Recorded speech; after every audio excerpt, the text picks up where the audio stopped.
In today's video, we're going to run down some of the steps that you need to take if you make a ton of money in crypto, if you want to set up a family office and be successful over the long term.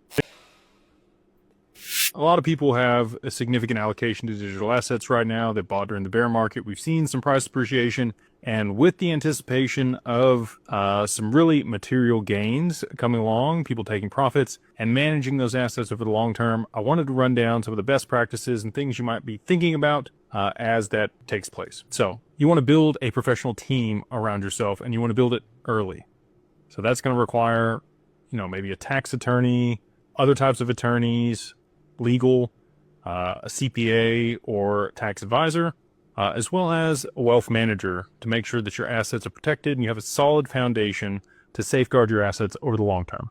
And it's great to go ahead and start reaching out to these people now, even before you have 20, 50, $100 million worth of value or net worth. You can start these conversations with people, and the people that don't give you the time of day before you have the money are often the people that are also going to be beating down your door on the other side of you coming into the money and may not have your best intentions at heart. People that are willing to work with you early on and foster that relationship are in it for the long term, and likely, again, going to be a better part of your team than somebody that shows up later that just wants a check.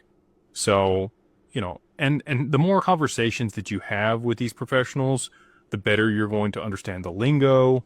Interviewing these people is what you're doing when you're having these conversations early on, to make sure that they're going to be a good fit culturally with your family, with their alignment and values, their core values and what they want to accomplish, where they see themselves helping their clients over the long term. All these things are stuff that you want to ask when you're interviewing these professionals that you might be working with in the future.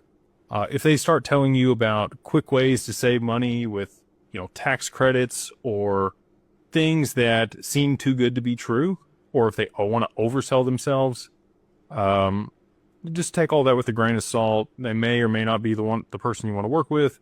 But again, like the old adage says, anything that's too good to be true usually is. So if they're quick to tell you why they're better than everybody else or poo-poo their competitors, probably not the best person to be working with. You want people that are honest, that have integrity. They're going to tell you where they're deficient. If they don't have an expertise in a certain area, they're going to come clean about that.